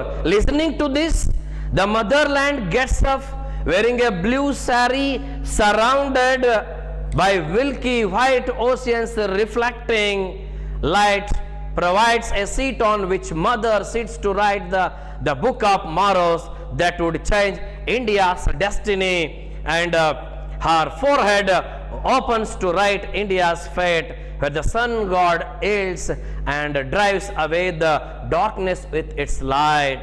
A new dawn begins where there is no slavery, no tolerate, no more suffering.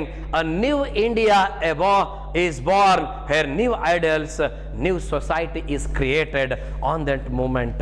So ಇದನ್ನು ನಾವು ಕನ್ನಡದ ಅವತರಣಿಕೆಯಲ್ಲಿ ನೋಡೋದಾಗಿದ್ರೆ ಭಾರತ ಮಾತೆಯನ್ನು ಕುರಿತು ಕವಿ ಕೊನೆಗೆ ಏನನ್ನು ಹೇಳ್ತಾನೆ, ನನ್ನ ಮಾತೆ ನಿನ್ನ ಬಗ್ಗೆ ನಾನು ಹಾಡಬೇಕಾದ ಹಾಡು ಯಾವುದೂ ಇಲ್ವೇ? ಸೊ ಅಂತ ಹೇಳಿದಾಗ ಭಾರತ ಮಾತೆ ಆಕೆ ಎದ್ದು ನಿಲ್ತಾಳೆ. ಸೊ ಗೊಣಗುತ್ತಾ ಕೇಳ್ತಾನೆ ಆತ, ನಾನು ಹಾಡಬಹುದಾದ ಯಾವುದೋ ಹಾಡು ಇಲ್ವೇ? ಪರಿಪೂರ್ಣವಾದ ಹಾಡು, ಪವಿತ್ರವಾದ ಹಾಡು. ಸೊ ಶೂನ್ಯದಲ್ಲಿ ಲೀನವಾಗದ ಹಾಡಿಲ್ಲದ್ರೆ ಭಾರತ ಮಾತೆ ಎದ್ದು ನಿಲ್ತಾಳೆ. ನೀಲಿಯ ಆಕಾಶವನ್ನೇ ಆಕೆ ಸೀರೆಯಾಗಿ ಹೊದ್ಕೊಳ್ತಾಳೆ. ಆ ಕ್ಷೀರಸಾಗರ ಅಲ್ಲಿ ಹರಿತಾ ಇರ್ತವೆ, ಅದರ ಅಲೆಗಳು ಕಿರೀಟದಂತೆ ಪ್ರವೇಶಿಸ್ತಾ ಇರ್ತವೆ. ಆ ಅಲೆಗಳ ಸಿಂಹಾಸನವೆಂಬ ಅಲೆಗಳ ಮೇಲೆ ಕುಳಿತ ಭಾರತ ಮಾತೆ ಭಾರತದ ನಾಳಿನ ಪುಸ್ತಕವನ್ನು, ಭವಿಷ್ಯದ ಪುಸ್ತಕವನ್ನು ಬರೀಲಿಕ್ಕೆ ಹೋಗ್ತಾಳೆ. ಸೊ ಭಾರತದ ಭವಿಷ್ಯವನ್ನು ಬರೆಯುವ ರೀತಿಯಲ್ಲಿ ಆಕೆ ಕಾಣ್ತಾಳೆ. ಆ ಸಂದರ್ಭದಲ್ಲಿ ಅತ್ಯಂತ ಸ್ವಚ್ಛವಾದ ಶುಭ್ರವಾಗಿರ್ತಕ್ಕಂಥ ಮುಂಜಾವು ಅಲ್ಲಿ ಆಗುತ್ತೆ ಅನ್ನೋದನ್ನು ನಾವು ಗಮನಿಸ್ತೇವೆ. ಕಟ್ಟ ಕಡೆಗೆ ಕೊನೆಗೆ ಬಹಳ ಅದ್ಭುತವಾಗಿ ವಿ.ಕೆ. ಗೋಕಾಕ್ ಅವರು ಪದ್ಯವನ್ನು ಅಲ್ಲಿ ಮುಕ್ತಾಯಗೊಳಿಸ್ತಾರೆ. ಸಿಂಹಾಸನದ ಮೇಲೆ ಕುಳಿತ ತಾಯಿ ನಾಳೆಯ ಪುಸ್ತಕವನ್ನು ಬರೆಯುತ್ತಿರುವಂತೆ ಗೋಚರಿಸಿದ ಚಿತ್ರವನ್ನು ಗಮನಿಸ್ತಾ ಇದ್ದೀರಿ ನೀವು. ಅವಳ ಹಣೆಯು ಭೂಮಿಯ ಅದೃಷ್ಟದಂತೆ ತೆರೆದುಕೊಂಡಿರ್ತದೆ. ಸೂರ್ಯದೇವನು ಪ್ರವೇಶಿಸುತ್ತಾ ಎಲ್ಲ ದುಃಖಗಳನ್ನು ನಿಶೇಷವಾಗಿ ಆತ ಹೋಗಲಾಡಿಸ್ತಾನೆ. ಅದು ಅತ್ಯಂತ ಶುಭ್ರವಾದ ಮುಂಜಾವಾಗಿತ್ತು.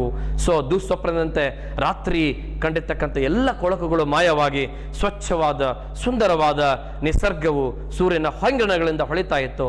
ಆ ಸಂದರ್ಭದಲ್ಲಿ ಅಗೋಚರವಾದ ಸೂರ್ಯ ರಶ್ಮಿ ಕೈಗಳು ಇದನ್ನು ರಕ್ಷಿಸುವ ಹಾಗೆ ಅಲ್ಲಿತ್ತು. ಸೊ ಇಲ್ಲಿವರೆಗೂ ನಾವು ಈ ಕವಿತೆಯ ವಿಚಾರವನ್ನು ಇಲ್ಲಿ ನಾವು ನೋಡಿದ್ವಿ ಅನ್ನೋಂಥದ್ದು. ಸೊ ಈಗ ಮುಂದಿನ ಭಾಗದಲ್ಲಿ ಈ ಲೆಸನ್ ಈ ಪದ್ಯದ ಮೇಲೆ ಬರ್ತಕ್ಕಂಥ 2 ಅಂಕದ ಪ್ರಶ್ನೆಗಳನ್ನು ನಾವಿಲ್ಲಿ ಗಮನಿಸೋಣ ವಿದ್ಯಾರ್ಥಿಗಳ. ಸೊ ಈಗಾಗಲೇ ನಿಮ್ಮ ಶಿಕ್ಷಕರು ಈಗಾಗಲೇ ಎಲ್ಲ ಶಾಲೆಗಳಲ್ಲಿ ಅದರ ಸಮರಿಯನ್ನು ಕೊಟ್ಟಿರ್ತಾರೆ.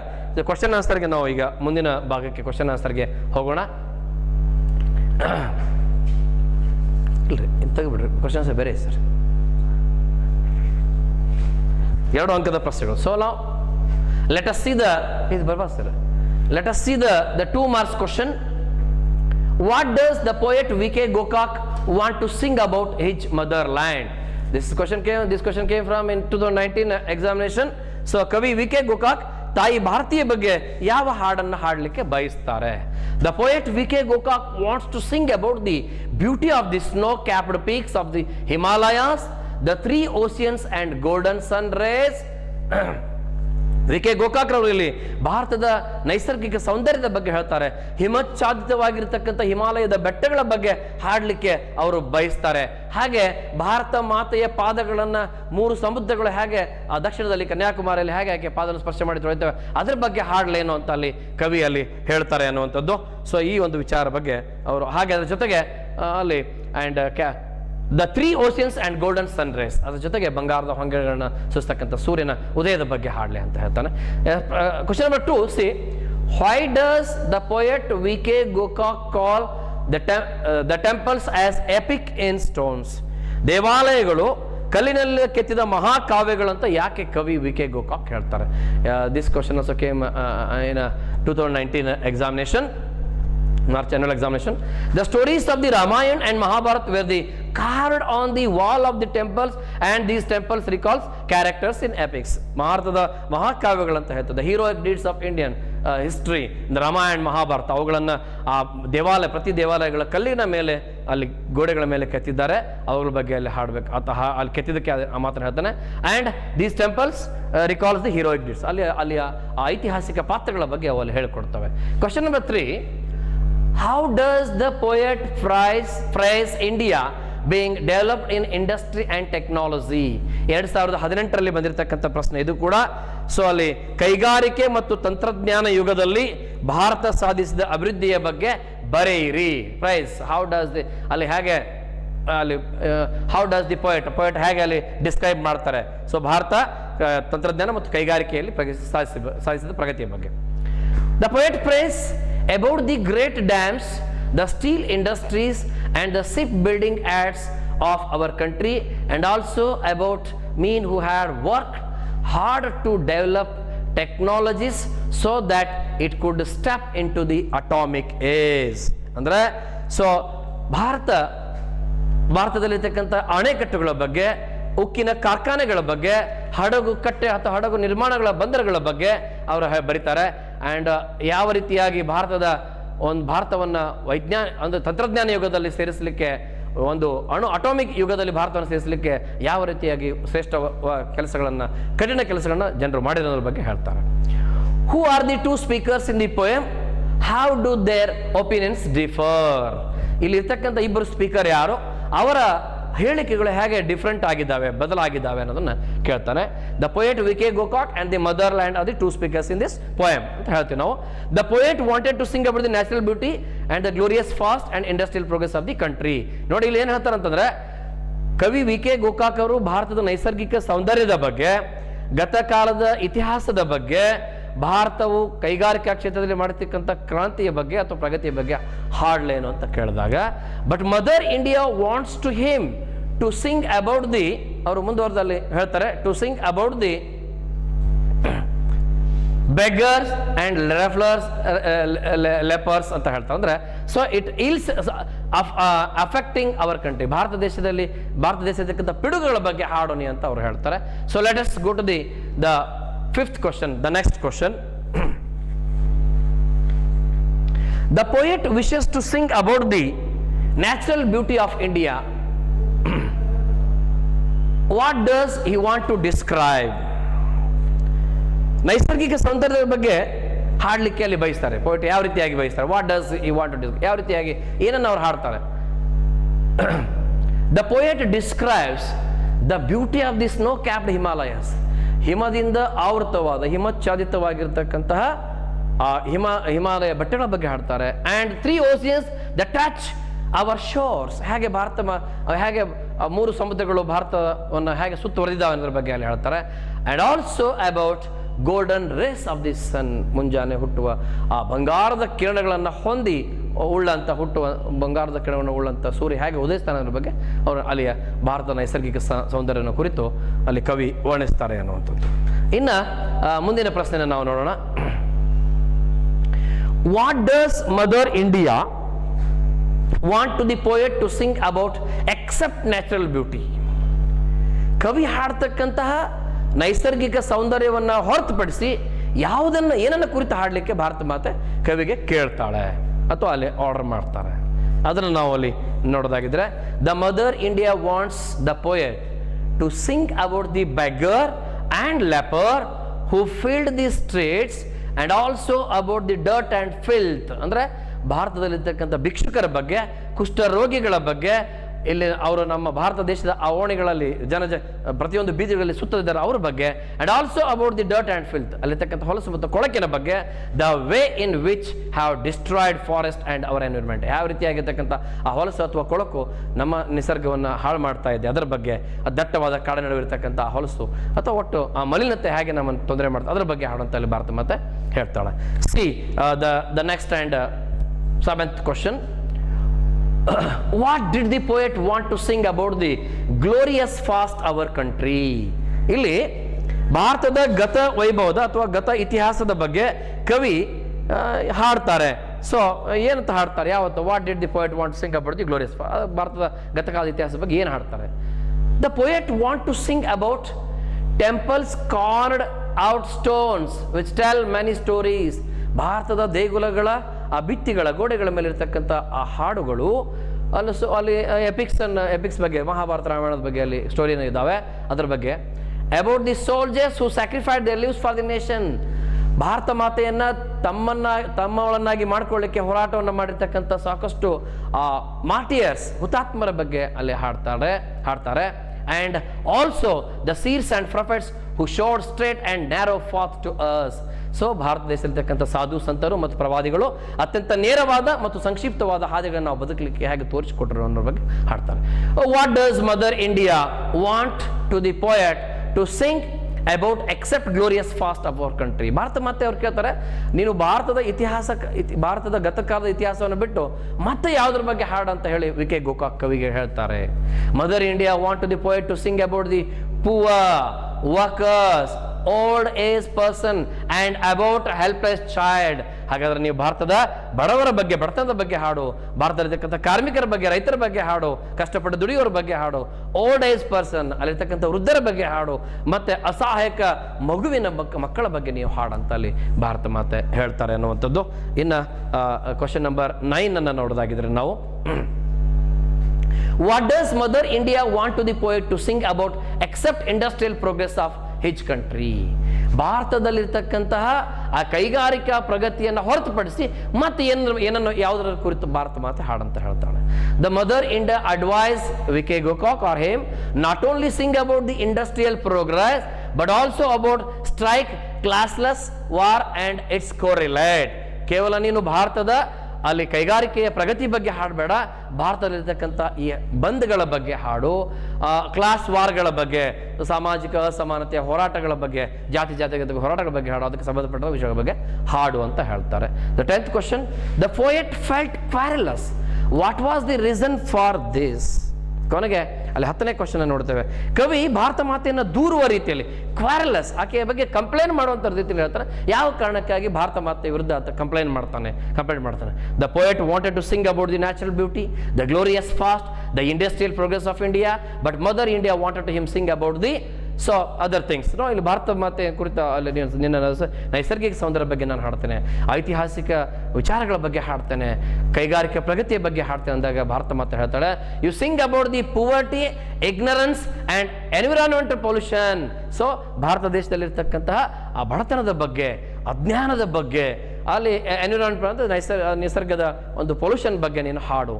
ಹಿ didn't see any song to satisfy her, so poet felt querulous. ಅಂದ್ರೆ ಕವಿ ಹಾಡಿರ್ತಕ್ಕಂಥ ಹಾಡುಗಳು ಯಾವುದು ಕೂಡ ಭಾರತೀಯ ಮಾತೆಗಳಲ್ಲಿ ಆಕೆಗೆ ತೃಪ್ತಿಯನ್ನು ಪಡಿಸೋದಲ್ಲ. ಹೀಗಾಗಿ ಆಕೆಯನ್ನು ದೂರುವ ರೀತಿಯಲ್ಲಿ, ಕಂಪ್ಲೇಂಟ್ ಮಾಡುವ ರೀತಿಯಲ್ಲಿ ಈ ಮಾತನ್ನು ಹೇಳ್ತಾನೆ ಅನ್ನುವಂಥದ್ದು. ಇನ್ನು ಕ್ವಶನ್ ನಂಬರ್ 11ಗೆ ನಾವು ಈಗ ಹೋಗೋಣ. What kind song did the poet finally want to sing? ಯಾವ ಥರದ ಹಾಡನ್ನು ಕೊನೆಯದಾಗಿ ಭಾರತ ಮಾತೆಗಾಗಿ ಆತ ಹಾಡ್ತಾನೆ? Finally the poet want to sing wholeheartedly a song which was pure and would not disappear into nothingness. It's very important question. ನೋಡಿ, ಕಟ್ಟ ಕಡೆದಾಗಿ ಆತ ಹೃದಯ ತುಂಬಿ ತನ್ನ ಮನಸ್ಪೂರ್ವಕವಾಗಿ ಹಾಡ್ತಾನೆ. ಅದು ಅತ್ಯಂತ ಶುದ್ಧವಾಗಿರ್ತಕ್ಕಂಥ ಪರಿಶುದ್ಧವಾಗಿರ್ತಕ್ಕಂಥ ಹಾಡು. ಈ ಶೂನ್ಯದಲ್ಲಿ ಲೀನವಾಗದೆ ಶಾಶ್ವತವಾಗಿ ಉಳಿಯುವಂಥ ಹಾಡನ್ನು ಹಾಡ್ತಾನೆ. And question number 14, 12th, what message do the poet wish to convey through the poem? ಈ ಪದ್ಯದ ಮೂಲಕ ಕವಿ ಯಾವ ಒಂದು ಸಂದೇಶವನ್ನು ಕೊಡಲಿಕ್ಕೆ ಬಯಸ್ತಾರೆ? The poet conveys the message that we should be proud of our country's natural beauty. ನಮ್ಮ ದೇಶದ ನಿಸರ್ಗ ಸೌಂದರ್ಯದ ಬಗ್ಗೆ ನಾವು ಹೆಮ್ಮೆಯನ್ನು ಪಡಬೇಕು. ಅಂಡ್ ಆಲ್ಸೋ ಗ್ಲೋರಿಯಸ್ ಫಾಸ್ಟ್, ಐತಿಹಾಸಿಕ ಹಿನ್ನೆಲೆಯ ಬಗ್ಗೆ, ಇಂಡಸ್ಟ್ರಿಯಲ್ ಪ್ರೋಗ್ರೆಸ್, ಕೈಗಾರಿಕೆಯ ಪ್ರಗತಿಯ ಬಗ್ಗೆ ನಾವು ಹೆಮ್ಮೆ ಪಡಬೇಕಂತ ಹೇಳ್ತಾರೆ. ಅಟ್ ದ ಸೇಮ್ ಟೈಮ್, ಅದೇ ಸಮಯದಲ್ಲಿ ಮತ್ತೆ ಕವಿ ಏನನ್ನು ಹೇಳಲಿಕ್ಕೆ ಬಯಸ್ತಾರೆ ಅಂತಂದ್ರೆ, at the same time we should also be aware of the poverty, the ignorance and the class war. ಇದರ ಜೊತೆಗೆ ನಾವು ಭಾರತದಲ್ಲಿರ್ತಕ್ಕಂಥ ಬಡತನ, ಅಜ್ಞಾನ ಮತ್ತು ಅಸಮಾನತೆ ಅಥವಾ ಸಮಾಜದಲ್ಲಿ ಶಾಂತಿಯನ್ನು ಕದಿರ್ತಕ್ಕಂಥ ಆ ವರ್ಗಗಳ ಒಂದು ವರ್ಗ ಸಂಘರ್ಷದ ಬಗ್ಗೆ ಕೂಡ ನಾವು ಗಮನಿಸಬೇಕು. ಅದರ ಬಗ್ಗೆ ಕೂಡ ನಮಗೇನಿರಬೇಕು, ಒಂದು ಅವೇರ್ನೆಸ್, ಅರಿವು ಇರಬೇಕು ಅನ್ನುವಂಥ ವಿಚಾರವನ್ನು ಅಲ್ಲಿ ಕವಿ ಹೇಳ್ತಾರೆ ಅನ್ನುವಂಥದ್ದು. ಇನ್ನು the next question number 13, what are the epics? ಮಹಾಕಾವ್ಯಗಳಂದ್ರೆ ಯಾವುವು? Why does the poet call the temples as the epic stones? ಮಹಾಕಾವ್ಯಗಳಂದ್ರೆ ಏನು? ಕವಿ ದೇವಾಲಯಗಳ ಮಹಾಕಾವ್ಯಗಳ ಶಿಲೆಗಳು ಅಂತ ಯಾಕೆ ಕರೀತಾನೆ? ದೇವಾಲಯಗಳನ್ನೇ ಮಹಾಕಾವ್ಯಗಳ ಶಿಲೆಗಳು ಅಂತ ಯಾಕೆ ಕರೀತಾನೆ? Epics are long poem are stories of heroic deeds. ಅತ್ಯಂತ ದೀರ್ಘವಾಗಿರ್ತಕ್ಕಂತಹ ಒಂದು ದೊಡ್ಡ ಕಥೆಗಳು. ಅಲ್ಲಿ ನಾವು ಹೀರೋಯಿಕ್ ಡೀಡ್ಸ್ಗಳನ್ನ, ಕಥೆಗಳನ್ನು ಅಂದರೆ ಒಂದು ಒಳ್ಳೆಯ ವಿಚಾರಗಳನ್ನು ಹೊಂದಿರತಕ್ಕಂಥ ಹೀರೋಯಿಕ್ ಡೀಡ್ಸನ್ನು ನಾವು ನೋಡ್ತೇವೆ ಅಂತ. It's long explanation stories and about the heroic deeds ಅಂತ ಹೇಳ್ತೇವೆ. ಸೊ ಹಾಗಾದರೆ ಅವುಗಳನ್ನು ಯಾಕೆ ಕವಿ heroic temples of epics in stones ಅಂತ ಕರೆದ ಅನ್ನೋದನ್ನು ನೋಡೋದಾಗಿದ್ರೆ, the stories of the Ramayan and Mahabharat were the carved on the walls of the temples of our country, and these temples recalls the characters in our epics. ಭಾರತದ ದೇವಾಲಯಗಳ ಗೋಡೆಗಳ ಮೇಲೆ ಇರ್ತಕ್ಕ ಆ ರಾಮಾಯಣ ಮಹಾಭಾರತದ ಕಥೆಗಳನ್ನು ಚಿತ್ರಿಸಲಾಯಿತು. ಸೊ ಅಲ್ಲಿಯ ಪಾತ್ರಗಳ ಬಗ್ಗೆ ನಮಗೆ ಅಲ್ಲಿ ನಾವು ಅವುಗಳನ್ನು ತಿಳ್ಕೊಳ್ಳಿಕ್ಕೂ ಕೂಡ ಸಹಕಾರ ಆಯಿತು. ಹೀಗಾಗಿ ಆತ the poet called to the temples as the poet at the epic of the stones. The question is here, who does the poet mean by of your children that died to call own ಅಂತ ಹೇಳ್ತಾನೆ. 14ನೇ ಪ್ರಶ್ನೆ ಇದನ್ನು ನೀವು ಗಮನಿಸಬೇಕು. ನಿನಗಾಗಿ ಮರಣ ಹೊಂದಿದ ನಿನ್ನ ಮಕ್ಕಳು ಎನ್ನುವಂಥ ಈ ಫ್ರೇಸ್, ಗ್ರೂಪ್ ಆಫ್ ವರ್ಡ್ಸ್, ಈ ಫ್ರೇಸ್ನ ಅರ್ಥ ಏನು? Here the children refers to soldier, those who died for the cause of the nation ಅಂತ ಹೇಳ್ತೀವಲ್ಲ, ಹಾಗೆ ಅದರ ಬಗ್ಗೆ ಹೇಳಿದೆ. They are the children of the mother India, they sacrificed their lives for the freedom of our country. ಭಾರತದ ಸ್ವತಂತ್ರಕ್ಕಾಗಿ ಹೋರಾಟ ಮಾಡ್ತಾ ತಾವು ಮಡಿದಿರ್ತಕ್ಕಂಥ ಆ ಸೈನಿಕರ ಬಗ್ಗೆ, ಹೋರಾಟಗಾರರ ಬಗ್ಗೆ ಅಲ್ಲಿ ಹೇಳ್ತಾರೆ ಅನ್ನುವಂಥದ್ದು. ದ ನೆಕ್ಸ್ಟ್ ಕ್ವಶನ್, ಇಲ್ಲಿ ಕವಿಯ ಪ್ರಕಾರ, what according to the poet is the contribution of the seers and prophets? ಈ ದೇಶಕ್ಕೆ ಸಾಧು ಸಂತರು ಮತ್ತು ಪ್ರವಾದಿಗಳು ನೀಡಿರ್ತಕ್ಕಂಥ ಕೊಡುಗೆ ಯಾವುದು ಕವಿಯ ಪ್ರಕಾರ ಅಂದರೆ, the seers and prophets show straight and narrow paths to the every people of this country. They showed us how to live on the earth meaningfully. ನಮಗೆ ಅತ್ಯಂತ ನೇರವಾಗಿರ್ತಕ್ಕಂಥ, ಸಂಕ್ಷಿಪ್ತವಾಗಿರ್ತಕ್ಕಂಥ ಉತ್ತಮ ಬದುಕನ್ನು ಹೇಗೆ ನಡೆಸಬೇಕನ್ನೋದ್ರ ಬಗ್ಗೆ ಸೀಸ್ ಪ್ರೊಫೆಟ್ ಹೇಳಿದರು. ಮತ್ತು ಈ ಜಗತ್ತಿನಲ್ಲಿ ನಾವು ಅರ್ಥಪೂರ್ಣವಾದ ಬದುಕನ್ನು ಹೇಗೆ ನಡೆಸಬೇಕನ್ನೋದ್ರ ಬಗ್ಗೆ ಅವರು ಹೇಳಿದರು ಅನ್ನುವಂಥ ಮಾತನ್ನು ಹೇಳ್ತಾರೆ. Second question, what do the night, the sun god and clear dawn represent? ಇಲ್ಲಿ ಕವಿ ಹೇಳ್ತಾರೆ, ರಾತ್ರಿ, ಸೂರ್ಯದೇವ ಅಂಡ್ ಮುಂಜಾವು, ಶುಭ್ರವಾದ ಮುಂಜಾವು, ಅರುಣೋದಯ, ಇವು ಏನನ್ನ ರಿಪ್ರೆಸೆಂಟ್ ಮಾಡ್ತವೆ, ಏನನ್ನು ಹೇಳ್ತವೆ? ದ ನೈಟ್ ರಿಪ್ರೆಸೆಂಟ್ಸ್ ಸಾರೋಸ್, ರಾತ್ರಿ ಅಂದ್ರೆ ಅಲ್ಲಿ ದುಃಖಗಳು ಅಥವಾ ಭಾರತದಲ್ಲಿರ್ತಕ್ಕಂಥ ಹಲವಾರು ಸಮಸ್ಯೆಗಳು. The sun god represent the hand that saves and the clear dawn represent. ನೋಡಿ, the sun god represent the hand that saves, ನಮ್ಮನ್ನು ರಕ್ಷಣೆ ಮಾಡ್ತಕ್ಕಂಥ, ಇಲ್ಲಿ ಸೂರ್ಯದೇವ ಅಂದ್ರೆ ನಮ್ಮನ್ನು ರಕ್ಷಣೆ ಮಾಡ್ತಕ್ಕಂಥ ಒಂದು ವಸ್ತು ಅಥವಾ ದೇವ, ದೈವಿ ಶಕ್ತಿ ಅಂತ ಹೇಳ್ತೇವೆ. ದ ಕ್ಲಿಯರ್ ಡಾನ್, ಶುಭ್ರವಾದ ಅರುಣೋದಯ, represent a bright future of our country. ಇಲ್ಲಿ ಮುಂಜಾವು ಅಂದ್ರೆ ಭಾರತದ ಭವಿಷ್ಯ ಅನ್ನುವಂಥ ರೀತಿಯಲ್ಲಿ ನಾವು ಅರ್ಥೈಸ್ಕೊಳ್ಬೇಕಾಗ್ತದೆ. ಸೊ ಅಂಡ್ ಹೀಗೆ ಕೊನೆಯದಾಗಿ ಲಾಸ್ಟ್ ಕ್ವಶನ್, ಈ ಪದ್ಯಕ್ಕೆ ಸಂಬಂಧಪಟ್ಟ ಹಾಗೆ ಕೊನೆಯ ಪ್ರಶ್ನೆ, what does the mother land writing the book of the ಮಾರೋ ಮೇನ್? ಭಾರತ ಮಾತೆ ನಾಳೆಯ ಪುಸ್ತಕವನ್ನು ಬರೀತಾ ಇದ್ದಾಳೆ, ಇದರ ಅರ್ಥ ಏನು? ಏನು ನಾಳೆಯ ಪುಸ್ತಕ ಅಂದ್ರೆ? It means the mother country or India is writing the bright future of our nation by sitting on the throne of the waves, ಸಮುದ್ರದಲ್ಲಿ ಬರ್ತಕ್ಕಂಥ ಅಲೆಗಳೆಂಬ ಸಿಂಹಾಸನದ ಮೇಲೆ ಕುಳಿತು ಭಾರತ ಮಾತೆ ಭಾರತದ ಭವ್ಯ ಭವಿಷ್ಯವನ್ನ ಬರಿತಾಳೆ. ಇದರ ಅರ್ಥ ಹೀಗೆ ಅಂತ ಹೇಳ್ತಾರೆ. ಸೊ ಇಲ್ಲಿಗೆ ನಮ್ಮ ಈ 4ನೇ ಪದ್ಯ ಮುಕ್ತಾಯವಾಗಿದೆ. ಸೊ ಇದಕ್ಕೆ ಸಂಬಂಧಪಟ್ಟ ಹಾಗೆ ನೀವು ಮತ್ತೆ ಆ ಪದ್ಯವನ್ನು ಇನ್ನೊಂದ್ಸಲ ಕ್ಲಿಯರ್ ಆಗಿ ಓದ್ಕೊಳ್ಳಿ.